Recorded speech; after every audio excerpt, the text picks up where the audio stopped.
નમસ્કાર દર્શક મિત્રો, આપ જોઈ રહ્યા છો AB48 ન્યૂઝ ગુજરાત. હવે જોઈએ અગત્યના સમાચાર. આગામી ગણેશોત્સવને લઈને બારડોલી ખાતે મહત્વની બેઠક યોજાઈ. બારડોલી વહીવટીતંત્રને ગણેશ મંડળના આયોજકો સાથે ગણેશોત્સવને લઈને બેઠકનું આયોજન. ગણેશોત્સવના આગમન અને વિસર્જન માટેના સરકારના પરિપત્રના નિયમોથી ગણેશ મંડળોના આયોજકોને અવગત કરાયા. ગણેશોત્સવ દરમિયાન કોઈ અનિચ્છનીય બનાવ ન બને અને હર્ષોલ્લાસથી તહેવારની ઉજવણી થાય તે માટે સલાહ સૂચનો કરાયા.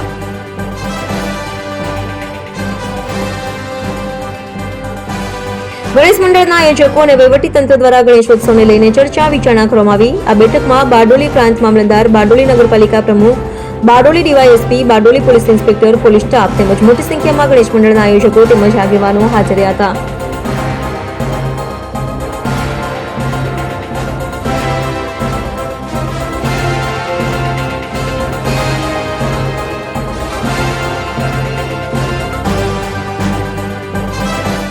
જી સર.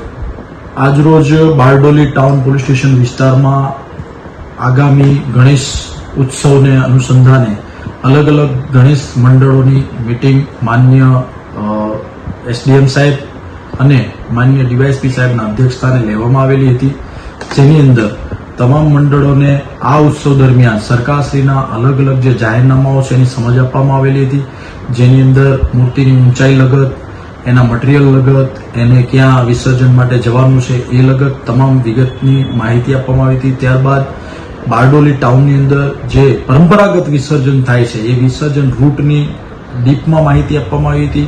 ઘણાને મનમાં પ્રશ્નાર્થ હતો કે આ રૂટ પર વિસર્જનના દિવસે થશે કે નહીં, તો એમને સ્પષ્ટ બધાને કહેવામાં આવ્યું છે કે પરંપરાગત જે વિસર્જન થાય છે એ જે રાબેતા મુજબનો રેગ્યુલર પરંપરાગત રૂટ છે એ રૂટ ઉપર જ કરવા દેવામાં આવશે.